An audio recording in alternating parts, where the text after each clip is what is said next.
Sawadee Hello and welcome to Daily Wisdom, Walking the Path with the Buddha. Today we're going to be doing Breathing Mindfulness Meditation. This is a foundation of your practice on the path to enlightenment.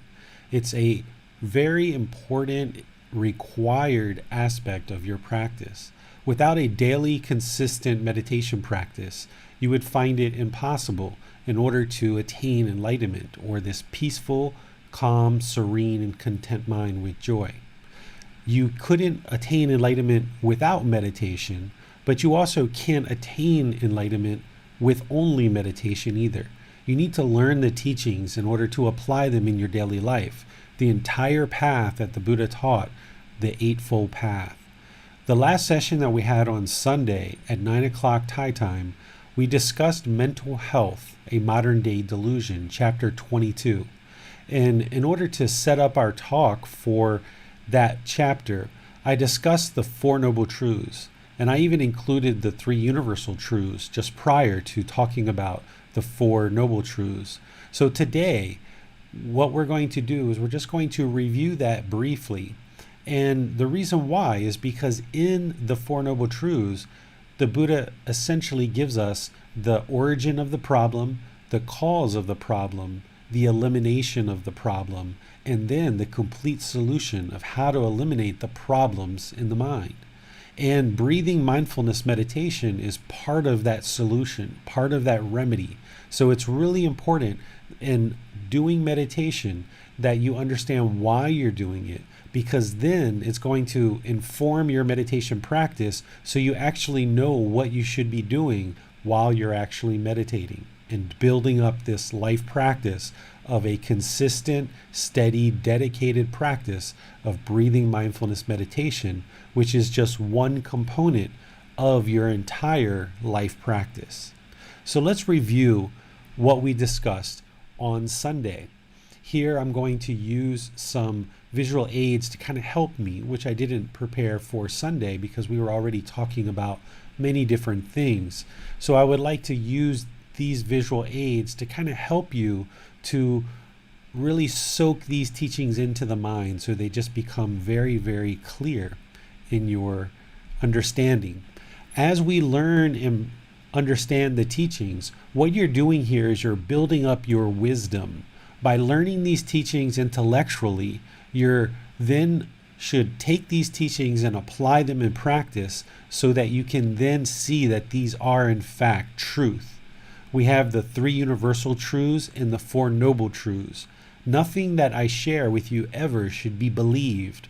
I'm not interested in anyone believing me, and you should never believe me nor anyone else.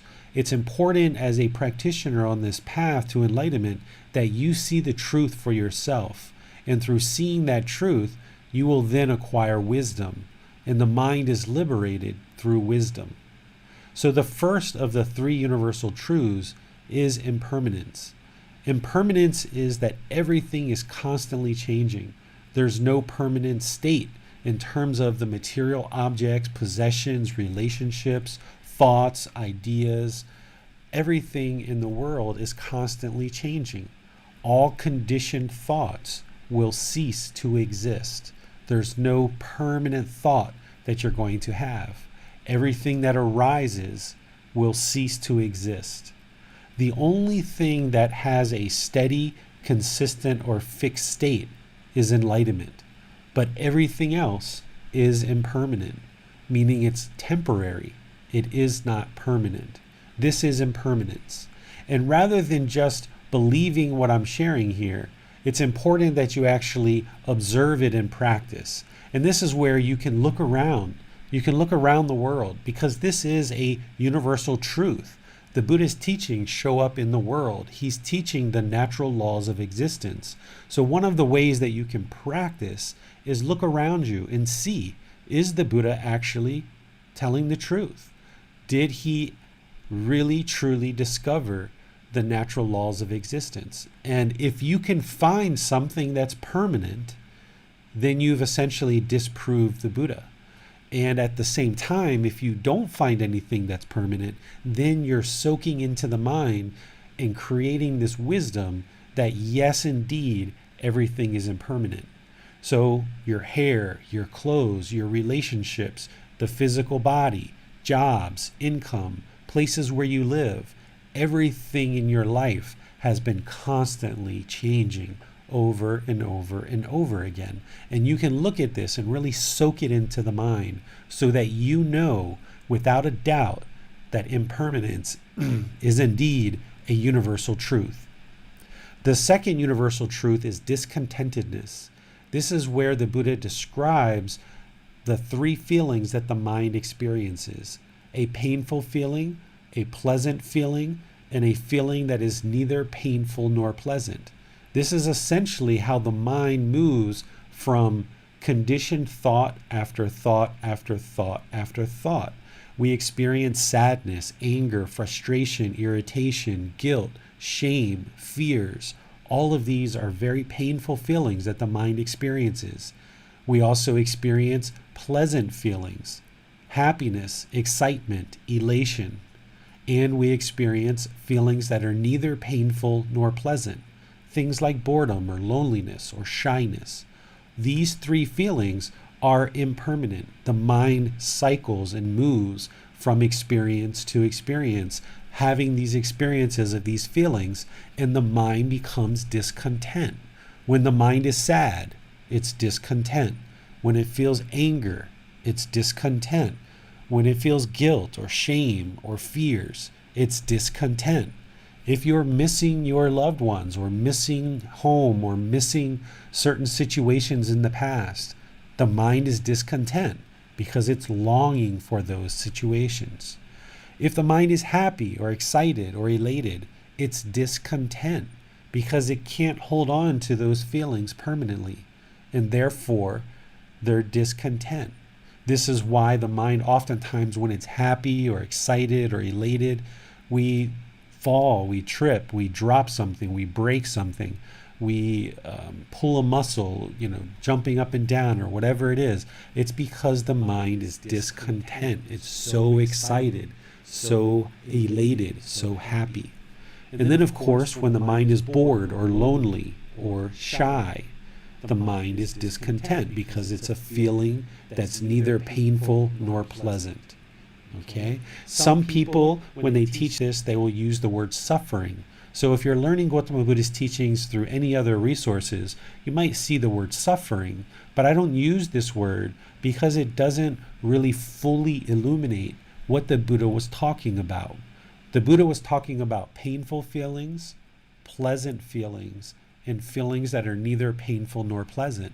And through this practice, we're working to eliminate this discontentedness. But suffering only explains painful feelings. And oftentimes the word suffering brings the mind to think about physical suffering. But what the Buddha is talking about here, it's all mental. And when you're happy or excited or elated, you wouldn't say you were suffering. Or if you were shy, you wouldn't say you were suffering. So the word discontentedness will bring your mind more wholly to what the Buddha was talking about when he was describing the second universal truth of what it is that we're working to eliminate in this practice. We're looking to eliminate this discontentedness and bring the mind to the middle where it can be peaceful, calm, serene, and content with joy. Happiness, because it's impermanent, we can't hold on to it permanently, so therefore it's discontented. It's based on certain conditions, and when those conditions are removed, the mind then moves to another feeling. So the happiness might be based on a new relationship, a new job, a new income, new shoes, something wonderful that's happened in your life. The mind becomes happy, but then eventually that becomes impermanent and it wears off, and now the mind becomes bored or lonely or sad or angered. So it's important to move the mind to this permanent mental state where it's not based on any conditions. It can be peaceful, calm, serene, and content with joy without any conditions that creates those. By removing the conditions and not holding on with craving, desire, or attachment, the mind can then reside in this enlightened mental state permanently. Then we have the third universal truth, which is non-self. Non-self is the teaching that we essentially walk around in our mind with this concept of a self. We think there's a permanent self. We have this name that we've been given at birth, and we start identifying with this name, and we think that there is a permanent self here. We hold this in the mind. We think that the body is me or I. We think that our self-identity or our self-image is the self. And because of this, the concept of the self existing in the mind, we become very selfish. We become very self-centered. We tend to kind of wall ourselves off from other people. We tend to protect this self-image, this self-identity, and this ego, becoming angered or frustrated or sad if somebody talks to us or talks to us in a way that we feel is inappropriate, in a way that maybe makes us feel less of a person, because we're holding on to this self and we're looking for this reassurance from other people. But what the Buddha is explaining here in the teaching of non-self is that we essentially don't have a self. There is no self. But because the mind holds on to one, then the mind will be discontent, because the self is then discontent. But by recognizing that there is no self, by realizing this intellectually, and then practicing certain aspects of the teachings in order to eliminate this self, becoming humble and peaceful, eradicating this ego, dissolving this ego, then the mind can be peaceful, calm, serene, and content with joy, because we no longer become hostile and we protect this self. In the animal existences, we needed this self. We needed it in order to survive in all the countless animal existences that we had. A lion or a tiger or an elephant or a bear or a fish, all of these various species that we've been in the past needed a self in order to protect it. And animals are oftentimes very fearful, and they can't eliminate those qualities of the mind. But here in the human state, we don't need this self. We can actually eliminate it. And through doing so, the mind can then reside more peaceful, calm, serene, and content with joy. So there is no I, there is no me, there is no you. As you've aged, this image that you've had of yourself has constantly been changing. The way you looked at yourself, the way other people looked at you, the things that you considered to be your self-image and self-identity has constantly changed. This is how you know there is no permanent self, because it keeps changing. And the reason why it's changing is because it only exists in the mind. So by eradicating the self through various teachings, namely working to eliminate the self-identity and self-image and eradicating the ego, then the mind can reside in this enlightened mental state. Okay, so these are the three universal truths. I would like to pause here and see if we have any questions from anyone across social media in Facebook or YouTube in our virtual classroom of Zoom. See if there's anyone who would like clarification or has any questions on any of these three universal truths. Hi, David. We have no questions at the moment. Okay, let's move on then to the Four Noble Truths so that you can learn how this three universal truths are essentially providing a foundation in which to understand the Four Noble Truths. The Four Noble Truths essentially give you the origin of the problem, the cause, the solution, and then the complete solution to this problem that we have in the mind.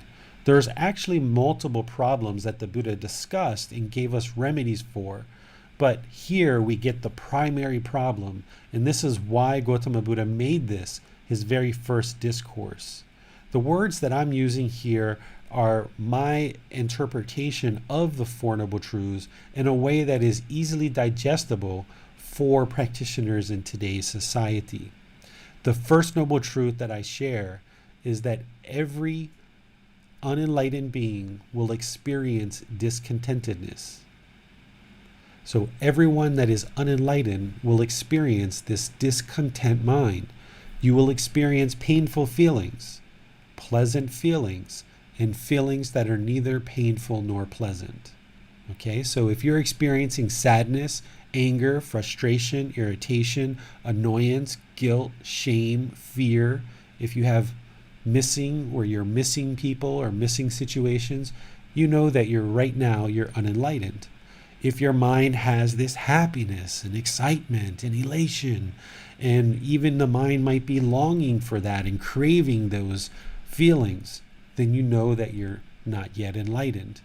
If the mind experiences boredom or loneliness or shyness, then you know that you're not yet enlightened. And that's okay, because there's lots and lots of unenlightened people in the world. You're on the path to training the mind to come into the middle and attain this enlightened mental state. The second noble truth is discontentedness is caused by our own attachments, because the mind craves for everything to be permanent when everything in the world is impermanent. So this discontentedness, this anger, frustration, irritation, annoyance, guilt, shame, fears, this happiness, excitement, elation, this boredom, loneliness, shyness, we are actually causing it ourselves because of our attachments. What attachments and craving is it's a mental longing with a strong eagerness, where the mind craves and wants something. It desires something. It attaches to things. It looks to hold on. It looks to hold on to relationships, to jobs, to incomes, to situations. It just really wants something so badly. And if it doesn't get it, then it becomes discontent. Or if the mind acquires a certain thing and it latches onto it, then when that thing is gone, then the mind becomes discontent. So we essentially are causing the discontentedness ourselves. This is why when people die, for example, the mind becomes very sad, or in some cases angered, or frustrated. Or if it's a lifetime partner and we're used to having them around, we might experience boredom or loneliness. All of these discontent feelings are from the mind craving, having this mental longing with a strong eagerness. This is the problem. The mind craves permanence, and it looks to latch on and hold on to these thoughts, these ideas, our opinions, our views, and we defend them very strongly. And that's where the anger and frustration comes out. Whereas if we were more relaxed, we didn't hold on to things so strongly, we just kind of let it go. We train the mind to let it go. Then the mind can be peaceful, calm, serene, and content with joy, this enlightened mind state. And then that's the third universal truth, essentially. What's the solution? The solution is the elimination of discontentedness is possible by eliminating attachments. So by eliminating this mental longing with a strong eagerness, essentially training the mind not to have this strong desire, this longing, this eagerness for wanting things so badly, training the mind not to hold on so tightly. By doing this, then the mind can be peaceful, calm, serene, and content with joy. You know these universal truths are true because whenever you've had a certain situation where the mind has become discontent, as soon as you let it go, then the mind becomes content. The mind becomes peaceful, right? So the third universal truth is essentially teaching us to let go of this craving, desire, attachment, craving for things to be permanent, because everything is impermanent. We have to recognize the relationships in our life are impermanent. The jobs that we have are impermanent. The income that we have is impermanent.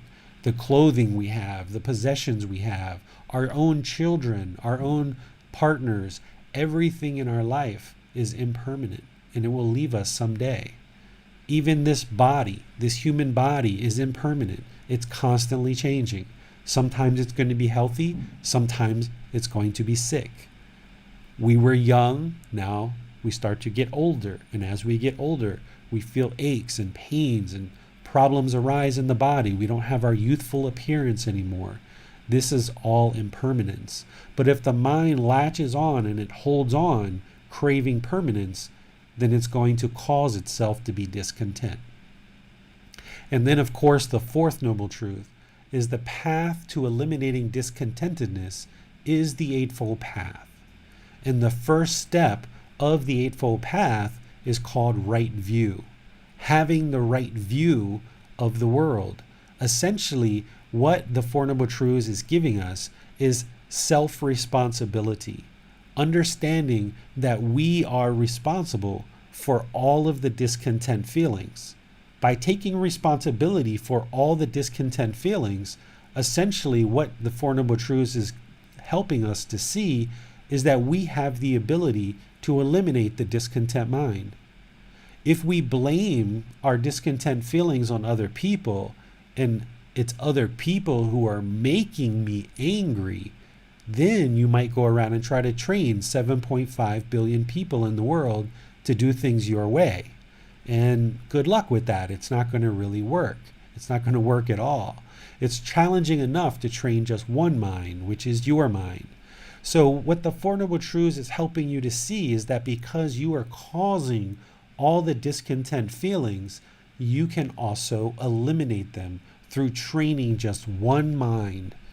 This mind, the mind that you have right now, you can actually eliminate the discontent feelings through training the mind with the Eightfold Path. And if you accept responsibility for these emotions, these feelings, these thoughts, these ideas that are arising in the mind, then you're practicing right view. Someone who's practicing right view isn't going to blame other people for the emotions and feelings that arise in their mind. They're going to know that they're causing it and that they can also eliminate it. So this is right view. Oftentimes in life, we're taught that the goal of life is to be happy. And some people are really chasing this happiness, this excitement, this elation, pleasure seeking, seeking those pleasant feelings. Well, if you're doing that, that means you're setting yourself up to fail, because someday those conditions that are creating the happiness aren't going to be there anymore. They're impermanent. And the mind is then going to move to sadness, anger, frustration, irritation, boredom, loneliness, shyness, or some other feeling. So don't chase happiness as a pleasant feeling. Sure, when you're enlightened, there's going to be joy. There's going to be good experiences. But if you chase after these pleasant feelings with craving, with this longing, with a strong eagerness, you're essentially setting yourself up to fail, because you're chasing the condition that's going to create the happiness. And then when that condition is removed, the mind's going to then move to some other feeling, and you're just going to keep chasing this happiness all the time, rather than removing the conditions and training the mind to be naturally peaceful, calm, serene, and content with joy. Okay?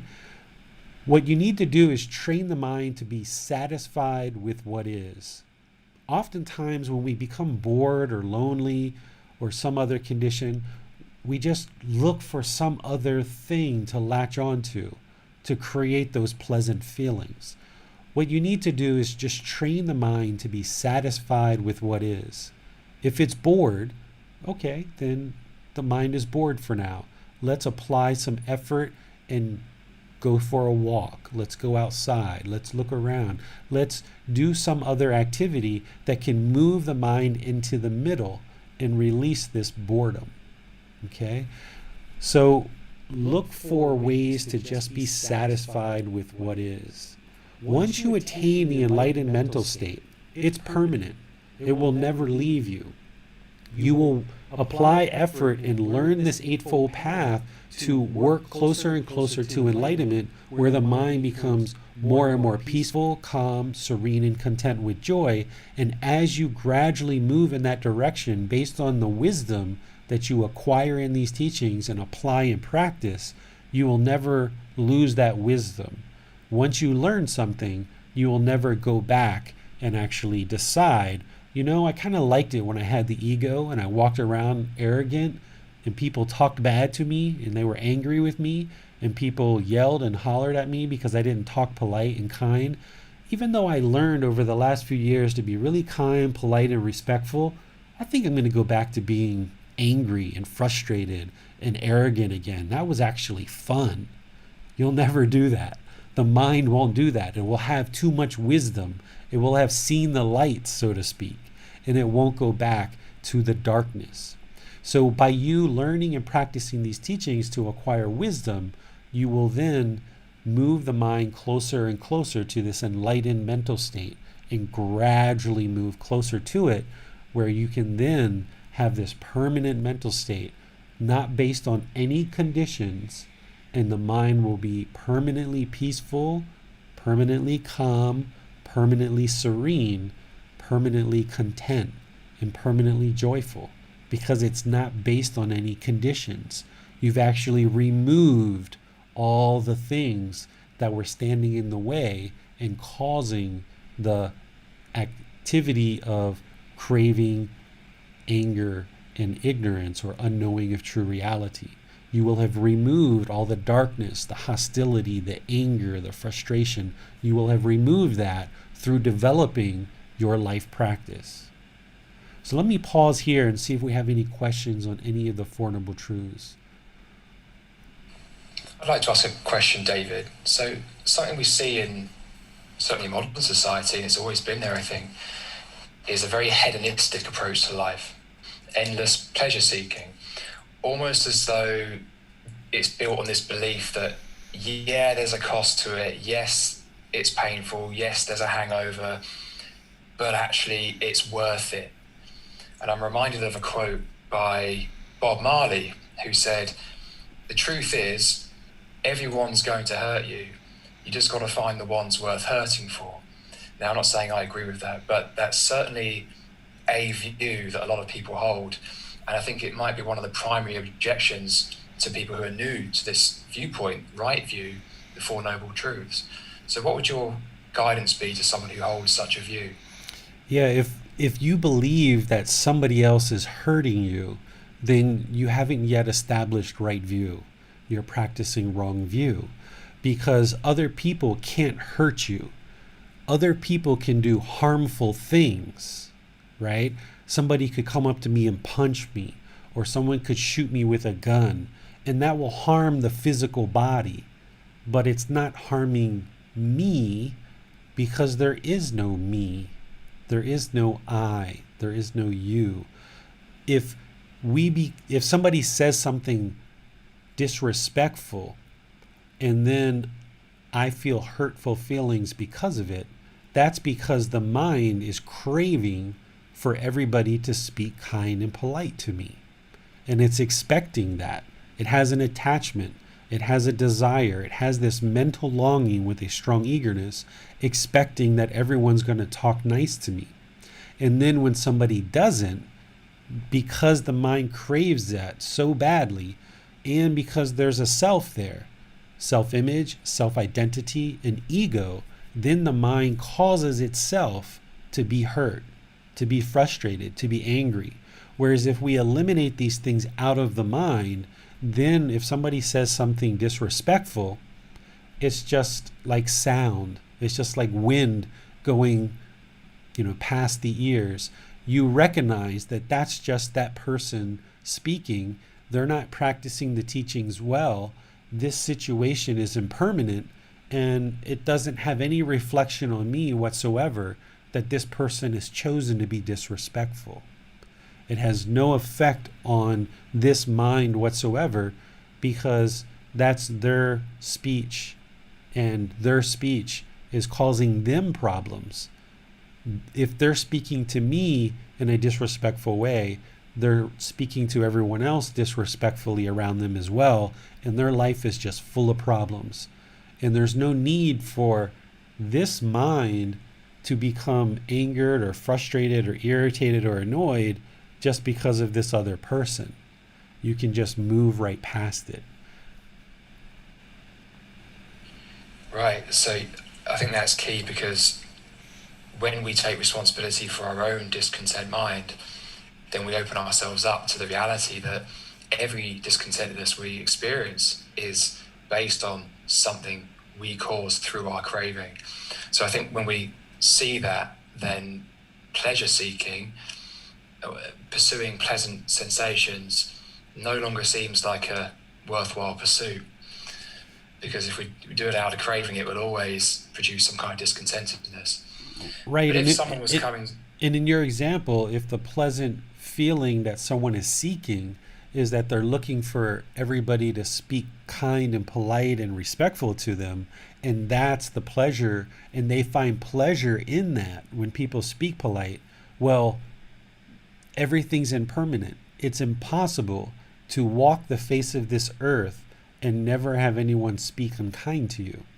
So if the mind is holding on, it's expecting this kindness, it's expecting this permanent politeness, this permanent respectfulness. That's the mind craving, desire, attachment, a longing with a strong eagerness. And when it doesn't get that, i.e. somebody talks disrespectful to you, then the mind becomes discontent. And what you need to get to is where you recognize that that's that person's Gama. That person has chosen to speak unpolite, unkind, and it doesn't need to affect your mind unless you allow it to. Okay, thanks, David. Now we have a question on Facebook from Joy. She asks, have you totally eliminated these things, or are you still working on it?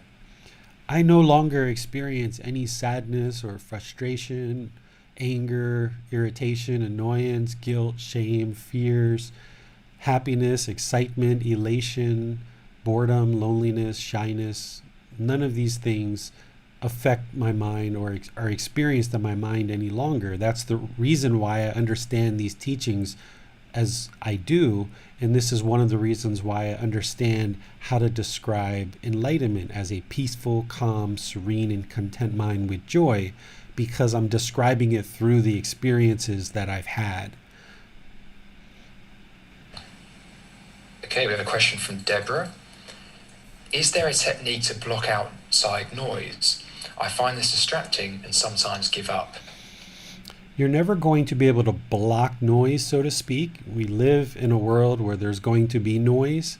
It requires you to train the mind to be unaffected by the noise and recognize that there is going to be noise at certain times. So what I would suggest for you to do is put the mind in situations where there is noise and train the mind to be peaceful, calm, serene, and content with joy, even in situations where there's noise. If you're just so discontent that you need to remove the mind from the situation, you can do that. But another approach would be to use it as a training experience so that when there is noise, remain in the situation, train the mind to just accept it and understand that it's impermanent, and then slowly train the mind to be satisfied with what is and recognize that it can be calm and peaceful even when there's noise in the environment. We have a question from Aaron. What happens with love? I think that's a form of attachment. Like when you fall in love with someone, you get married and there's an attachment. In the unenlightened state, we mistakenly understand love as attachment because the mind has this longing with a strong eagerness for a partner or for a child or for a parent. And because of that longing with a strong eagerness, we think that that's love in the unenlightened state. But that's actually craving, desire, attachment. True love wouldn't have craving.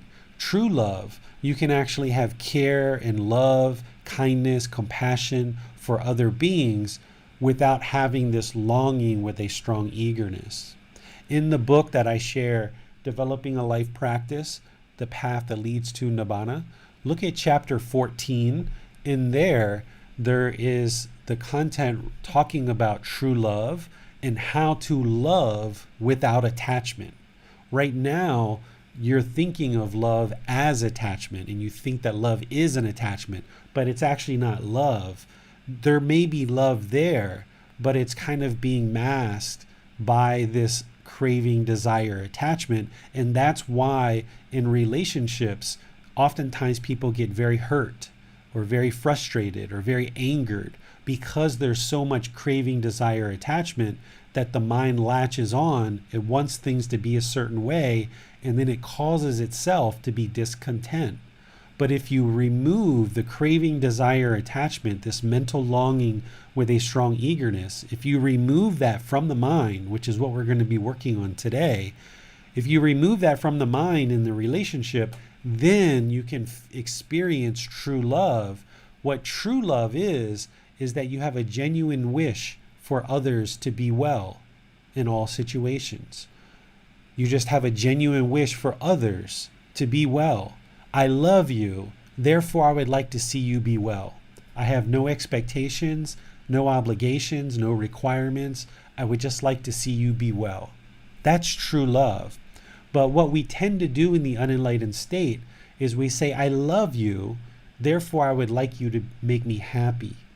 And I have these expectations that I expect you to do this and this and this. And when you do that, then I will tell you, I love you. And as long as you do these things, I will keep loving you. As long as you meet my expectations and my obligations, I will keep loving you.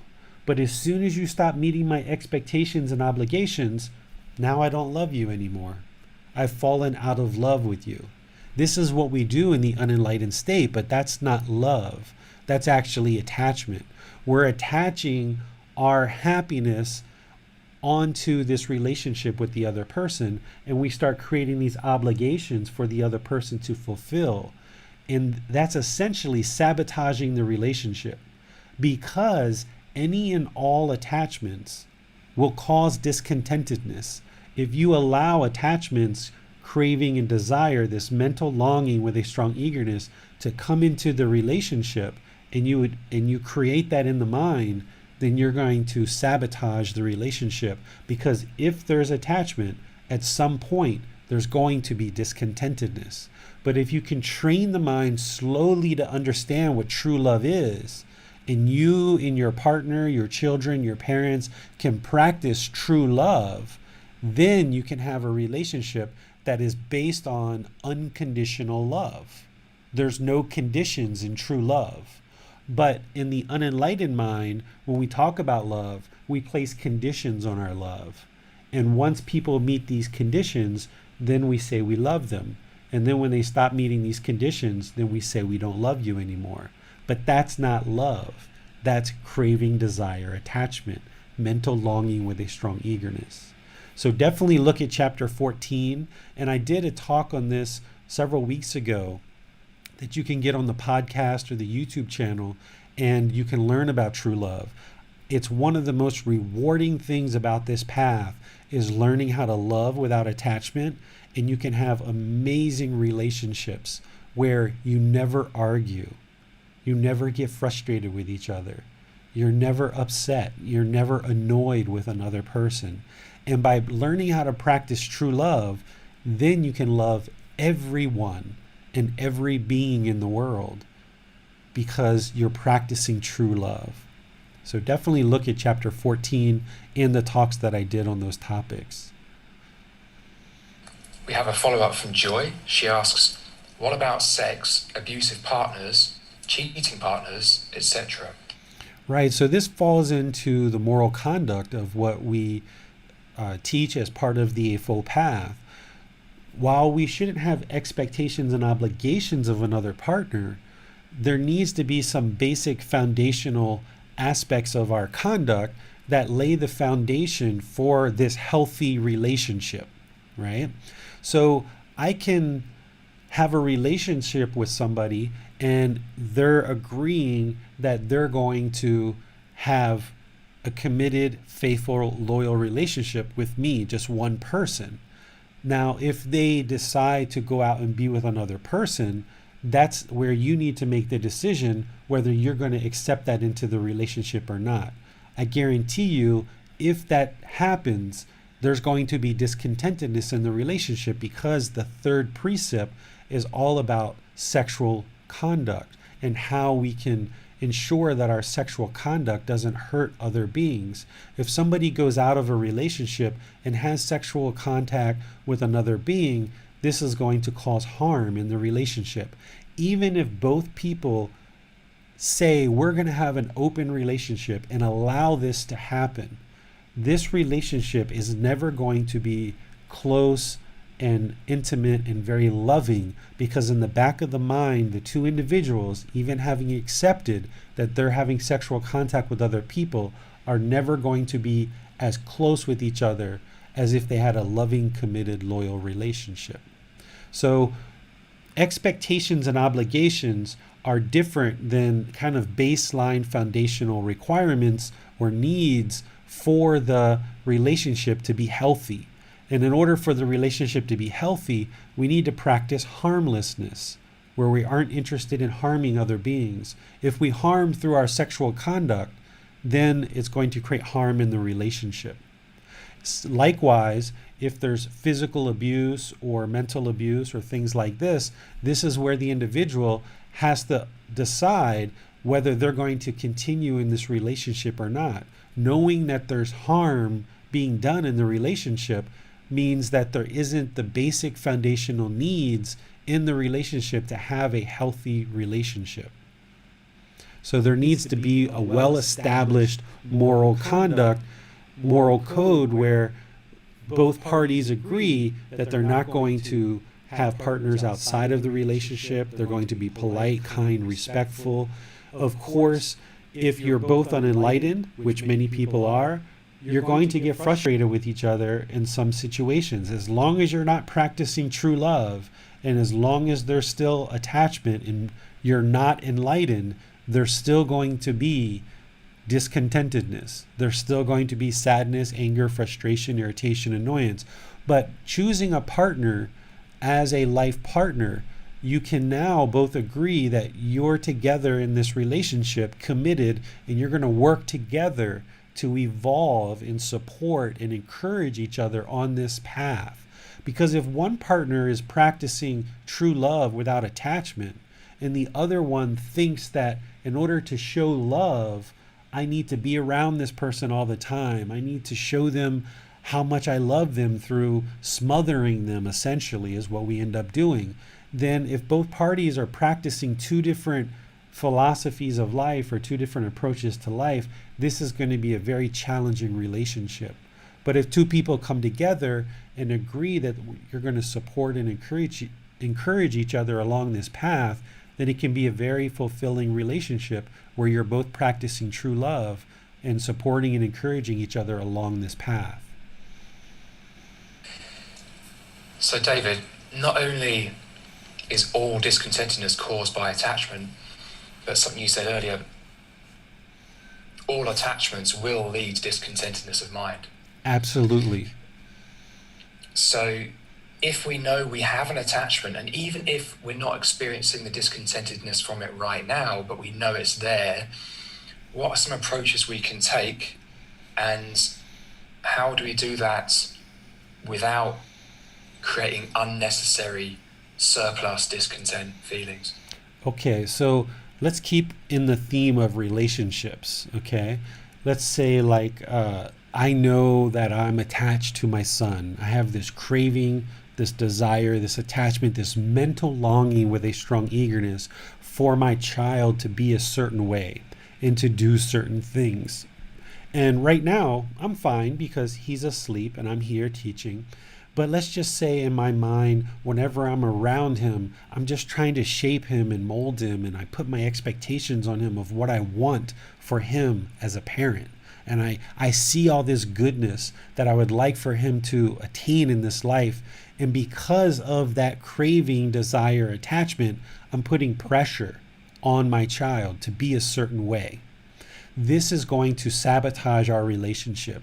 It's going to introduce hostility and frustration and irritation on my part because he's not going to be able to fulfill all my expectations. And it's going to cause frustration, irritation, and annoyance on his part because every time he's around dad, or a lot of times when he's around dad, dad is putting these obligations on him that he just can't be his own person. He can't make his own decisions because dad's always trying to influence what he does and what he doesn't do. So this is how mental longing with a strong eagerness is always going to cause discontentedness. For example, in this relationship that I'm describing, if I was doing this with my son. So even though right now he's asleep and I'm here, if I knew that this attachment was causing discontentedness, then whenever I'm around him and I feel this urge, I feel this pulling, this longing to try to tell him what to do, then I need to pull back from that, because it's only going to cause me discontentedness if I pursue it and I allow this molding, this expectation, these obligations to be put on my son. And we can say this for a life partner too, or an employee, or a boss, or a parent, right? If we expect people to be a certain way, they're never going to be the way we expect them to be, because we're holding in the mind these expectations and obligations for other people, wanting, expecting them to be a certain way.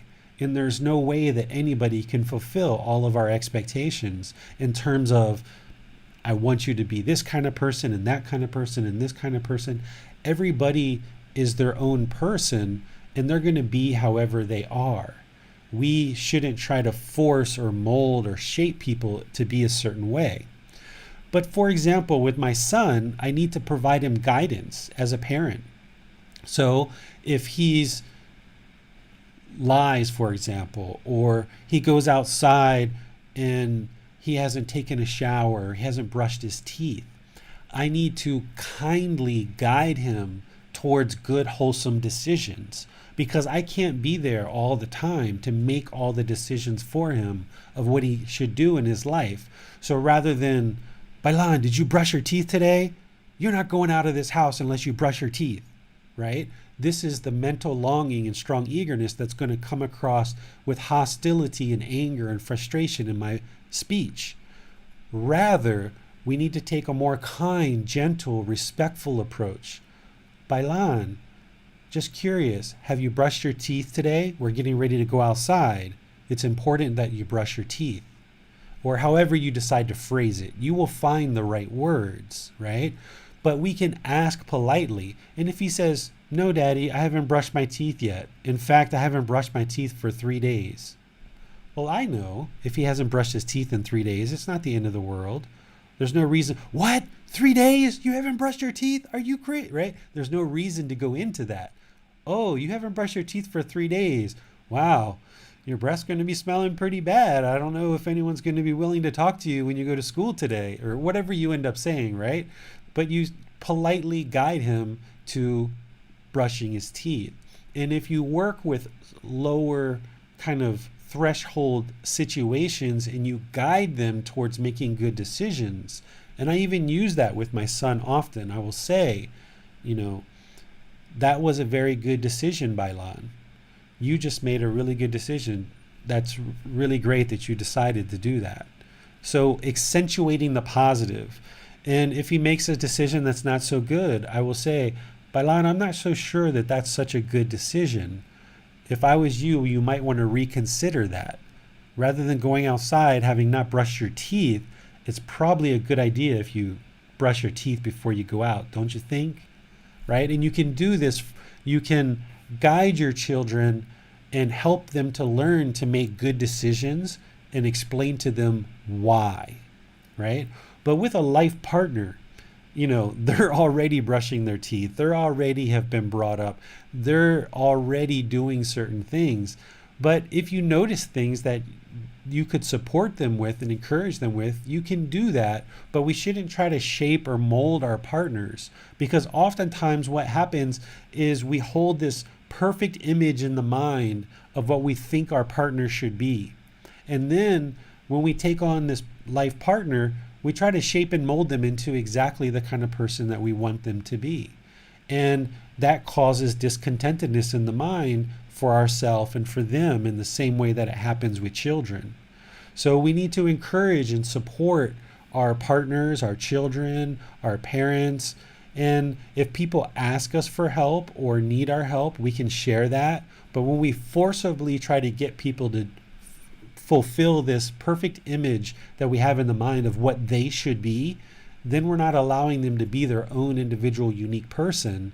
And nobody likes that. People are going to dig their heels in. They're going to feel uncomfortable being around you, because we're always trying to push our views and opinions, our ideas onto other people, rather than just letting them peacefully exist. And as they have questions, as they have interest to learn, we can share that with them as they ask us for advice and guidance.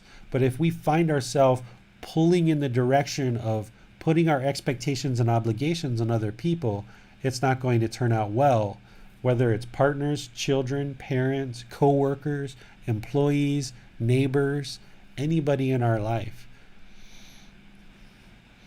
Thank you for that, David. Okay, so we have a comment from Joy. She also says, thank you.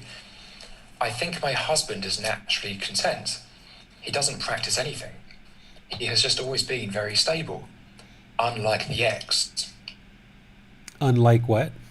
Her ex? Unlike the ex. Oh, okay. Well, oftentimes we select partners based on the wisdom that we acquire through our life. So if your ex was not calm and stable, that's probably what your mind craved in a new partner. So when you selected your new partner, you probably looked for somebody who was more stable and more calm and more peaceful. But I guarantee you, he's not yet enlightened. If you talk to him, he has things in his mind that is discontent, because he wouldn't be able to be enlightened if he wasn't on this path. So if he learns this path, having already maybe starting out in a more calm demeanor, a more peaceful demeanor, he will progress, because these things will feel very natural and very normal for him. But another thing that I would like to share with you too, Joy, is while it's nice that you're noticing the difference and you now have a partner that you feel is more calm, more stable, more peaceful, it's best not to compare or judge people from one to the other. It's good that, again, that you have this partner that you feel more is in line with what you would like to have for your life. But it's best to just, anything that's happened in the past with previous partners, just put it in the past and let it be in the past. Just exist with the mind in the present moment, which is part of what we're going to be doing in our meditation today. Joy also has a question about her son. She asks, I'm currently telling my son he has to stay home and be homeschooled during the pandemic. He isn't happy about it, but I feel it's a safety issue. Is this wrong? We have talked to him about the reasoning and what situation will make it okay for him to return to school. Yeah, so what's going on with your son is his mind is discontent because he has this craving, desire, attachment, this longing with a strong eagerness to go outside, to see his friends, to go to school, to participate in these activities at school. And because he can't get those, his mind is becoming discontent. He's craving, desire, attached, longing with a strong eagerness for something else, rather than just being satisfied with what is. So what you're doing is actually great, to explain to him the why. Children need that a lot. And you might have to explain that to him multiple times over multiple sessions so that it really soaks in.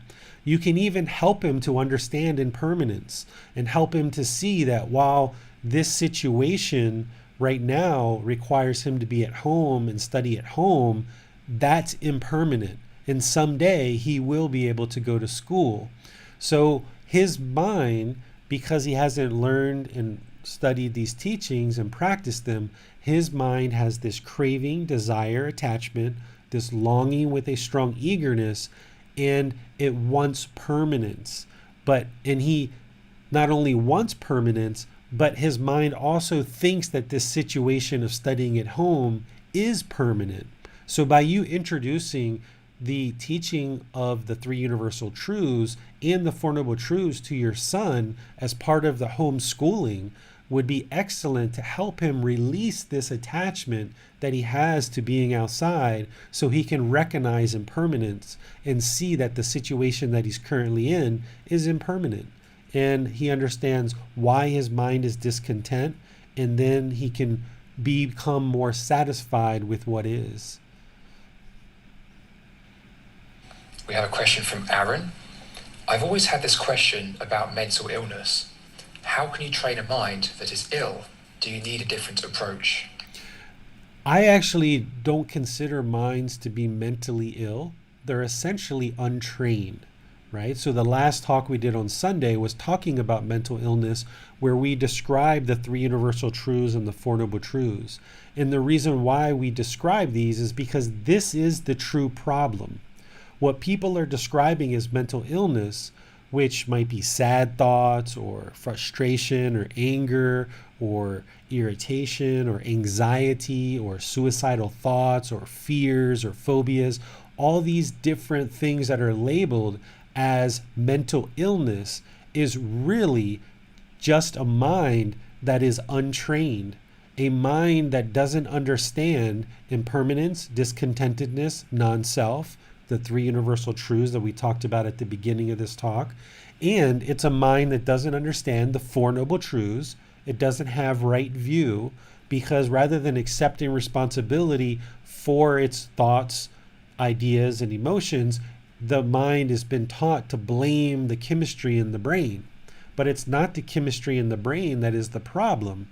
It is that the mind is untrained.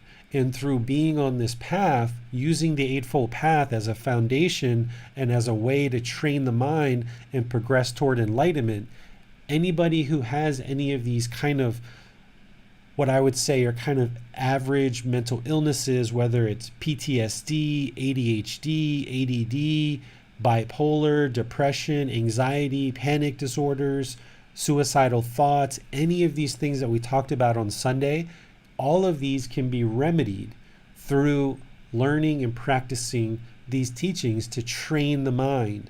And with a well-trained mind, then it can be controlled. Right now, the mind that is being considered to be mentally ill, it can't control itself because it's got sadness, it's got anger, it's got excitement, it's got anxiety, it's got fear, and the mind is untrained, it's out of control. But through learning and practicing these teachings to train the mind, then the mind can become trained, and you will no longer experience these discontent feelings. It can attain this mental state of enlightenment, where it's peaceful, calm, serene, and content with joy permanently. We have a question from Messiah.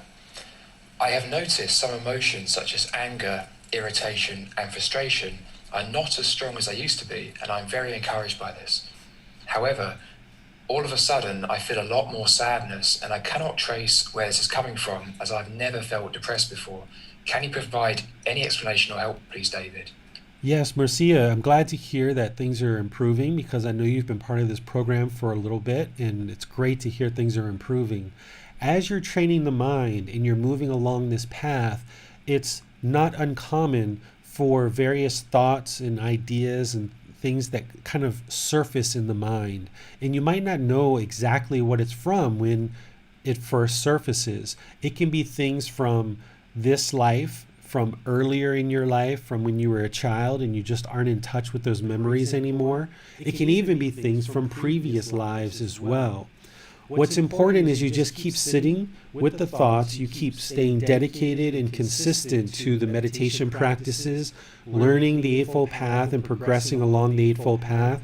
And as you progress, this sadness will start to dissipate more and more, and you might get in touch with exactly why this is coming to the surface. We know that there's some craving, desire, attachment, because if there's sadness, that's discontentedness. And the only thing that causes discontentedness in the mind is craving, desire, and attachment.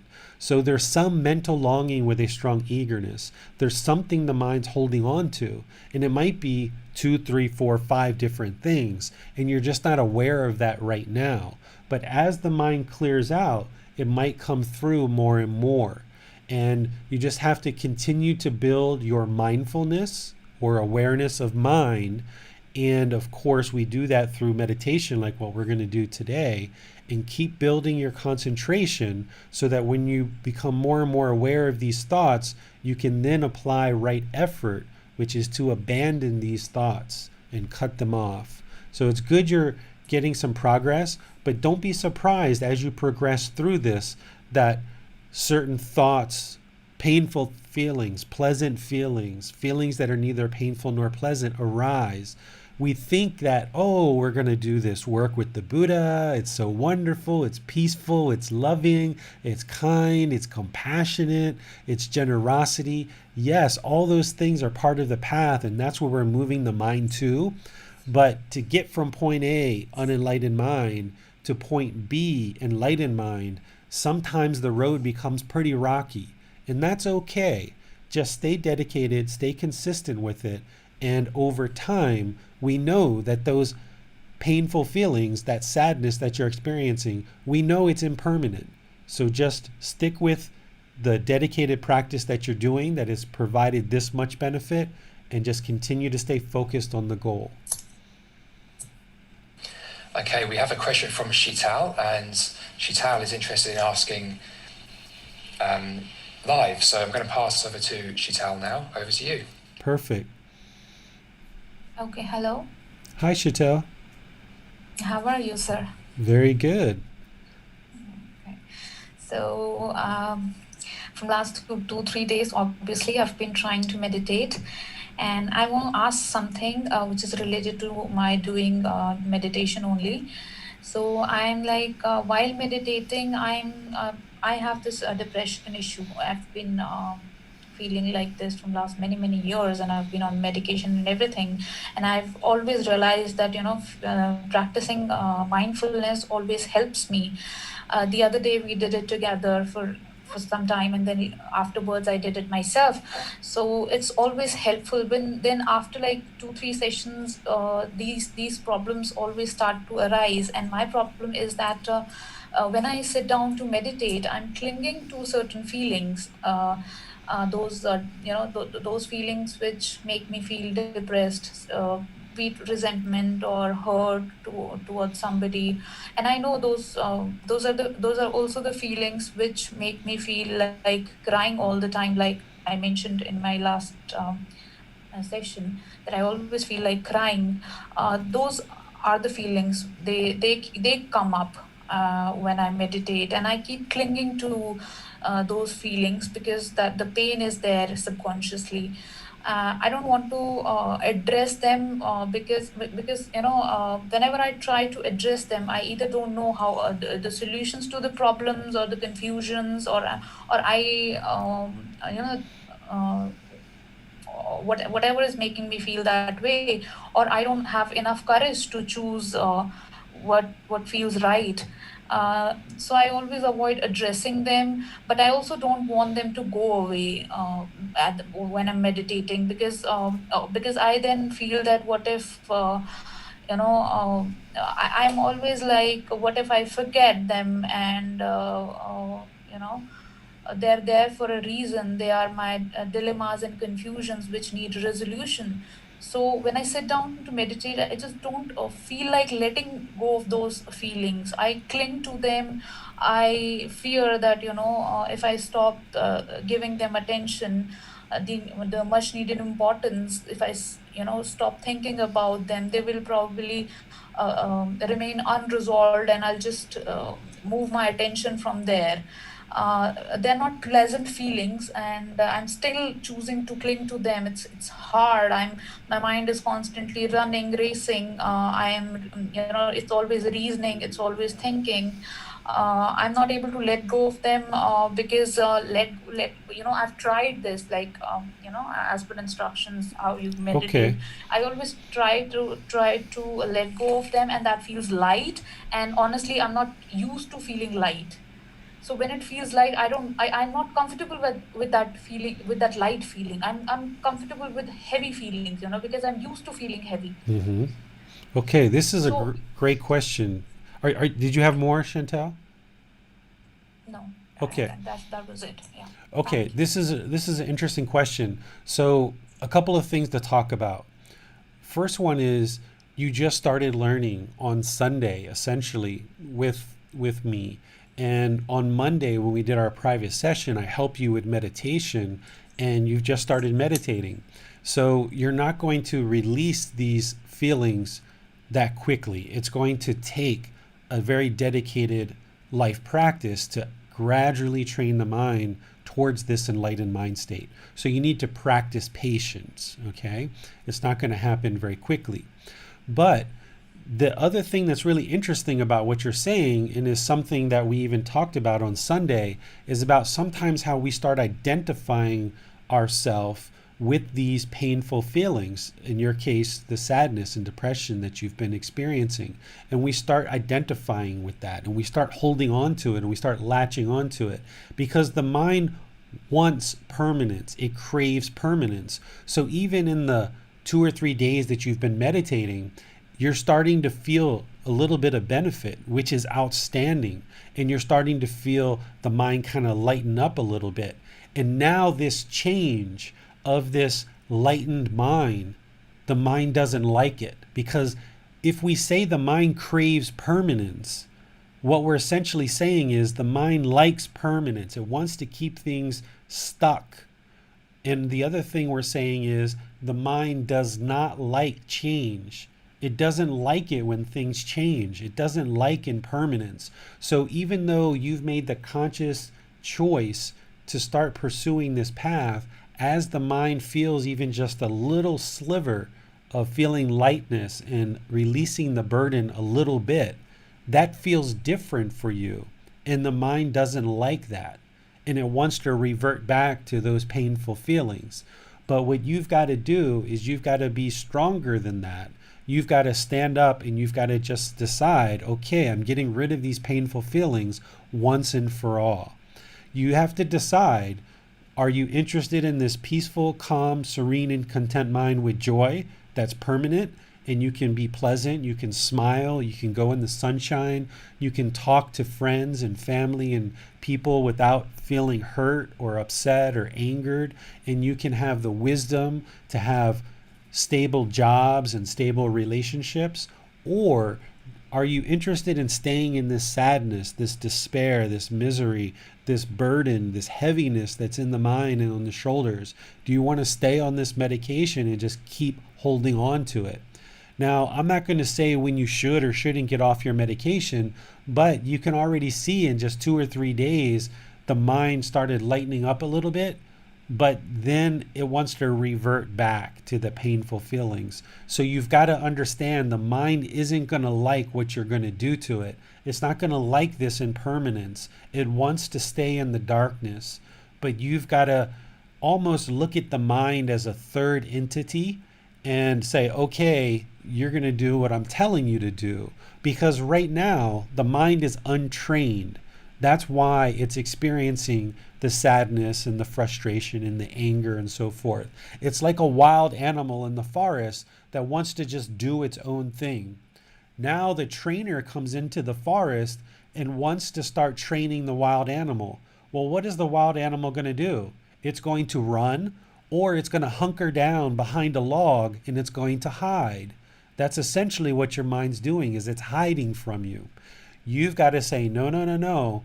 You're coming with me and you're going to get training.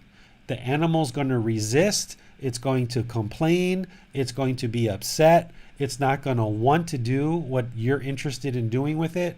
But you've got to decide, I'm going to train this mind and we're going to go on this journey.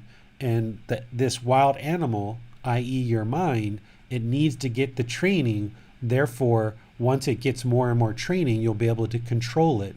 But you've got to stay patient and recognize that this is a life practice. But it's very encouraging that you're already seeing the progress. It's just that the mind is uncomfortable with that progress because it's new, it's different, it's impermanence. So just continue to walk in this direction of learning the path and applying these teachings to include meditation. And by the way, while we're talking, I wanted to mention to Marcia, if you would like to have a private session to talk about this, you can schedule a private session because you were unaware of why this sadness was coming up. And oftentimes when I talk with people privately, I can kind of ask you a few questions and help you get in touch with that. And Chantel and I had a really good talk a couple of days ago, which really helped her get started.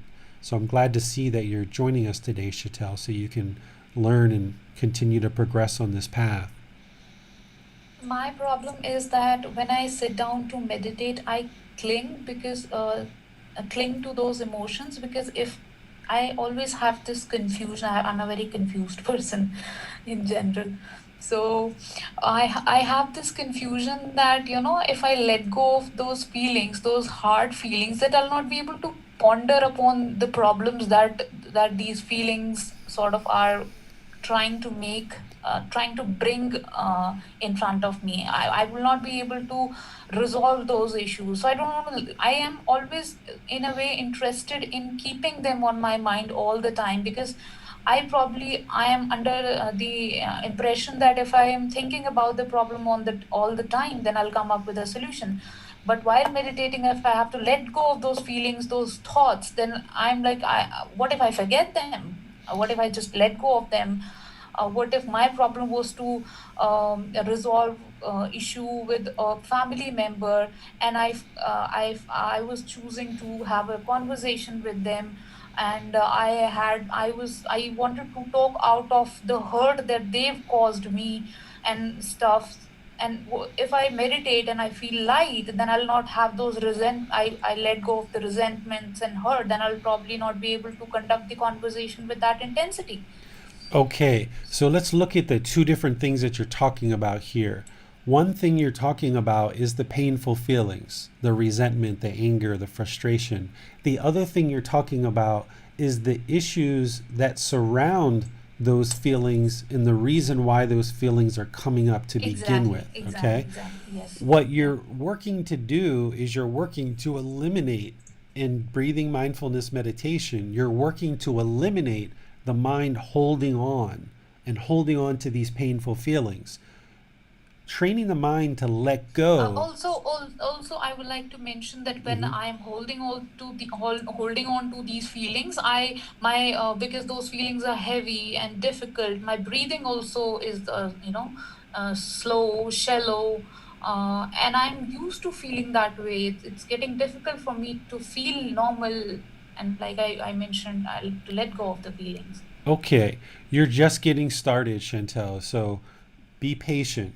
But what you're doing in meditation through breathing mindfulness meditation is you're training the mind to let go of this craving, desire, attachment, this aspect of the mind that holds on so tightly. When you come out of meditation in your daily life, you're still going to have certain issues around you that you need to deal with. You're still going to need to make wise decisions in your life to improve the quality of your life. But these painful feelings of resentment, frustration, and anger isn't going to produce anything wholesome in your life. You need to let go of these painful feelings and then just look at the present moment of what issues you've got in your life so you can make wise decisions towards improving the quality of your life. Now, I know a little bit about your culture, and you kind of have mentioned it there for a moment about having a discussion with your parents with a certain level of intensity. Well, the goal is not to have a conversation with intensity, because the more intense you are, the more craving, desire, attachment, the more mental longing with a strong eagerness, the more aggression that you insert into a conversation, the other parties are just going to be more aggressive as well. And I know in certain cultures, the aggression is kind of part of the conversation and a part of the culture, but that's not led to anything helpful in this relationship between you and your parents, is having this aggression. So you need to let go of the aggression. And if you're talking with your parents and they would like to be aggressive with you, okay, just let them be aggressive and let them get it all out. Let them extinguish all of it. And then when they're done, then you talk kind, polite, peaceful, respectful. They're not necessarily going to change their behavior, but you're working on changing yours. So if they want to be aggressive and hostile, okay, that's their practice. That's what they're doing. But that doesn't mean you need to match it, because if you match their hostility, this hostility is just going to go up and up and up and up. And the more you let them extinguish their aggression in a particular conversation, and then you come in with kind, polite, gentle speech, although that's not what's normal for you and that's not what you've done in the past, you will find that you will get better results that way. There's no good results that are going to come with two people speaking aggressively with each other. So in meditation, let go of these painful thoughts. Train the mind to let go of all thoughts and ideas. Don't hold on to anything. When you are out of meditation, you still have life experiences around you that are happening that you're going to need to make wise choices. But if you hold on to these painful thoughts, and if you are still having craving, desire, attachment with this mental longing with a strong eagerness, you're not going to be able to conduct your life as well with this craving, desire, attachment. You just got to train the mind to let go. Otherwise, everything's going to stay locked. There's going to be this burden that you're carrying around. You're going to carry around this heaviness, and things aren't going to progress. It's like a log jam. The logs are all jammed in together, and you've got to start slowly untangling this log jam by letting these things go little by little. Thank you so much. You're welcome. Thank you very much, Shital, for sharing that. I think there's lots of people who can benefit from listening. Now, on to a question from Deborah. She asks, I struggle to concentrate while meditating. Should I do mindfulness meditation first before adding loving kindness meditation? Absolutely. That's the way I always suggest. If you're able to practice that way, there are certainly times where I've just done loving kindness meditation only, but it never has the same results as if you do breathing mindfulness meditation to bring the mind into the present moment, reduce the craving, then do loving kindness meditation. You're going to get much more benefit that way. We have a question from Manal. Teacher David, would maintaining a householder's life prolong a person's journey towards enlightenment? Even though I'm fulfilling my responsibilities as a co-worker, etc., I feel that I'm drawing myself towards attachment. Whenever I deeply listen to your chants, I can't help but feel sorry for these attachments. The household life is definitely more challenging to attain enlightenment because there's so many things that we do. There's so many different relationships, there's jobs, there's material possessions, there's very little time for most household practitioners to dedicate to learning and practicing these teachings. So the Buddha talked about household life. He said it's very dusty and very dirty. Okay? It is more challenging, but what that means is your practice needs to be very well established and very disciplined in order to attain enlightenment in the household life. If you became ordained, because those are the two paths, either the household practitioner's path, which is still the Eightfold Path, or the ordained path, which is still the Eightfold Path. It's just that you're not working in terms of having a job, you're not taking care of kids, you're not taking care of a house, you're not buying clothes, you're not doing so many things. There's a very strong discipline around the ordained path. there's no guarantee that somebody ordaining is going to become enlightened, but it is meant to be a kind of a womb for people. The mother's womb. It's kind of like an area to develop by living at the temple, by ordaining, by practicing these teachings. In that way, a person is more likely to attain enlightenment in the ordained path, but it's still not guaranteed. You still have to learn all the same teachings that you would if you were in the household practitioner's path.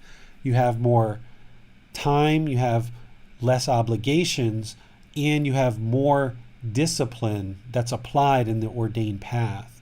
In the household practitioner's path or life, or as a household practitioner, you need to have self-discipline, and there's a lot to learn because you're interacting in a way that ordained practitioners don't. So I would say the ordained path is definitely more, would be easier in terms of eliminating attachment, but it's also more strict because there's more discipline as a part of that. If you're able to attain enlightenment in the household life, once you attain enlightenment, you have complete freedom, not only freedom and liberation of the mind, but you have freedom and liberation to do so many things in your life because you're not living by this strict discipline. There's also people who ordain, become enlightened, and then actually unordained too. There's people who do that. So there's just the Eightfold Path and all the other teachings that go along with it. No matter who attains enlightenment, whether it's through an ordained practitioner or a household practitioner, you still need to learn and practice the same teachings. It's just a matter of how much time and effort you have in the various roles, and whether you have this well-defined discipline in this enormous community of ordained practitioners around you to support you in this path, or whether you're living at home and you need to have this self-discipline and you need to create this life around you where you're working towards attaining enlightenment. But this is why I also encourage people to involve their family and see if their family can get on board with everybody working towards enlightenment through these teachings. Because if you're living at home with a life partner and children and all these other people, if you guys are all working together, you can support each other very much like a ordained practitioner would get support by other ordained practitioners. And you'll see that together you can all support each other and encourage each other along this path through living in the household life as well. Thank you, David. We have no more questions at this time. Okay, so let's go ahead and do meditation then. What we're going to do is move away from the Four Noble Truths, but keeping them in mind, because the whole reason why we're doing breathing mindfulness meditation is because it is craving, it is desire, it is attachment that's causing the mind to be discontent. And the way to eliminate it is to eliminate this craving, desire, attachment. So because we recognize the problem in the first and second Noble Truth, we're implementing the third and fourth Noble Truth, which is to eliminate this craving, desire, attachment through breathing mindfulness meditation, which shows up on the Eightfold Path as right concentration. The eighth step of the Eightfold Path is right concentration, which includes breathing mindfulness meditation. Also, the seventh step is right mindfulness, or awareness of mind. We're cultivating that and developing that through our meditation. And the sixth step is right effort, where we apply effort to abandon unwholesome qualities and arise wholesome qualities in the mind. So by practicing breathing mindfulness meditation daily, you're practicing those last three steps of the Eightfold Path, which is right effort, right mindfulness, and right concentration. These three steps make up the mental discipline of the path. This is the mental training and the discipline that we need to remove this unwholesome poison, this unwholesome root, this fire of craving that causes the mind to be discontent. And if you can meditate in the morning, in the middle of the day, in the evening, this is what the Buddha did. And this is where an ordained path gives you the amount of time to be able to do that. As a householder, if you can do that, great. If you can only just do once a day, that's fine too. If you can do twice a day, like morning and evening, that's fine too. But you're going to have to do a whole lot of meditation to train away this craving, this desire, this attachment, the mind's tendency to hold on. And what you'll see in the guidance of the meditation that I'm going to be sharing with you is we're training the mind to just let go, let go, let go. All the way through the meditation, you're just going to be training the mind to focus on the breath so that you train the mind to let go.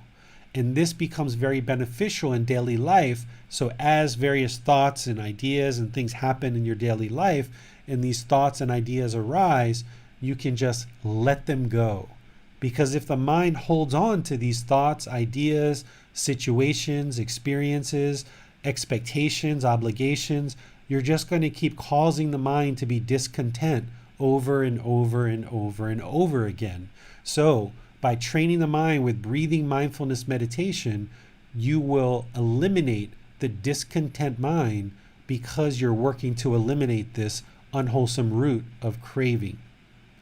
Now, the Buddhist teachings, the way that I understand them, are very simple, very clear, very concise, very direct.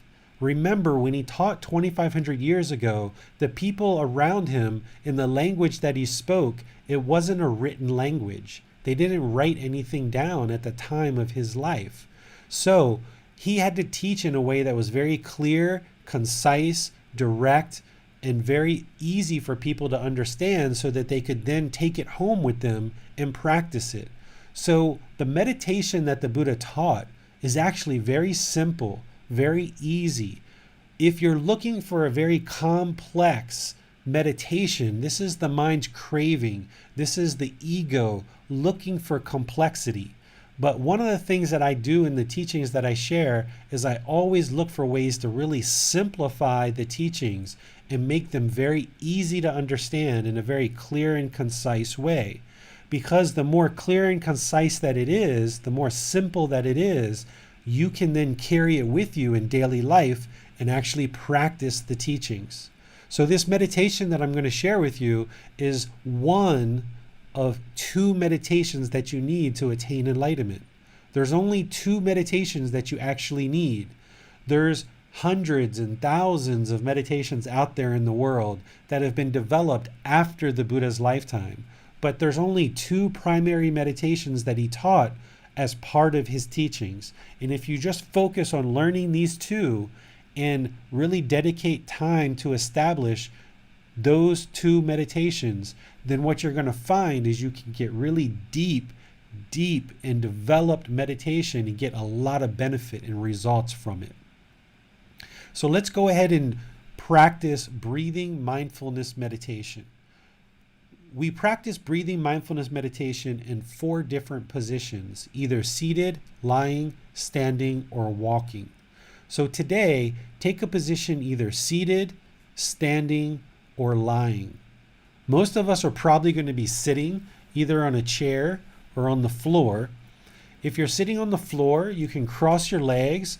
If you need to put pillows or some kind of cushion under your rear to get your butt up in the air and release the angle at your hip so that you don't have a real tight angle there, that can be really helpful for you to keep the circulation going in the legs.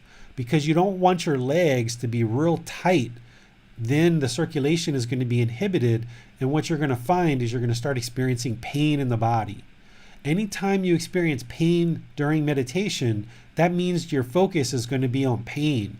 So you want to change your position so that you can then focus on training the mind, not experiencing pain.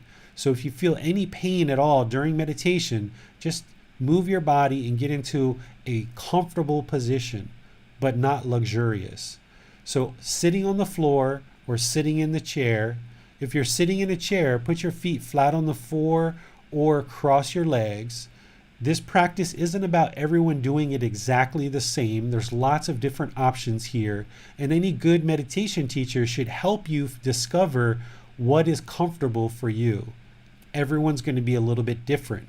You're going to need these various positions to meditate throughout your life. You're not going to always be able to meditate in the same position all the time because the body is impermanent. So we need to develop all these different positions. With your upper body, it should be upright. It should have the muscles engaged. This engagement of your upper body muscles are going to keep the mind active, attentive, and alert. If you're in a chair or you're leaning up against a wall or something like this, it's just going to create a more luxurious feeling, and the mind's going to have a tendency to become unattentive or unalert. So maintain your engagement of your upper body muscles so that it keeps the alertness in the mind. Your hands and the arms.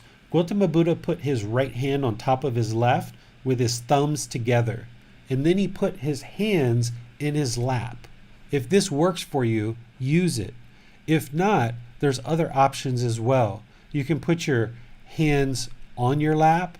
You can put your hands on your knees. You can, if you're in a chair, you can put your arms and hands on the armrest. Whatever is comfortable.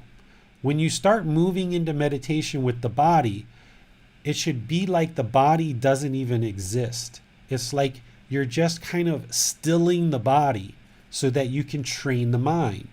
Essentially, the mind is the boss and the body is the employee. But to get to the boss, we have to go through the employee. The employee is the body. By making the employee peaceful and content, i.e. comfortable, but not luxurious, we can then get to the boss, right? We want to make our employees comfortable, but not luxurious. We want to keep the mind's attentiveness. So by making the body comfortable, like it doesn't even exist almost, then we can access the boss by training that mind, okay? From your seated position or lying or standing, close your eyes and start breathing in through the nose and out through the nose. This is the breath. You want to establish a nice, steady, consistent breath. The breath is your anchor in meditation. As you're breathing in through the nose and out through the nose, you want to just take nice, natural, steady breaths. The breath is the present moment. So fixate the mind on the breath, either the sound of the breath entering the nose or the sensation of the air moving over the skin into the nose. Fixate the mind on that sound of the breath entering the body or the sensation of the air entering the nose. Just breathing in through the nose and out through the nose. I'm going to let you stay here and establish the breath. A nice, natural, steady, consistent breath. Don't try to force it or control the breath. Just try to have a nice, steady, consistent breath. I'm going to do some chanting just to kind of ease our minds into meditation, and then I'll be back with some guidance to help you deepen your meditation. If you know these chants, feel free to chant along.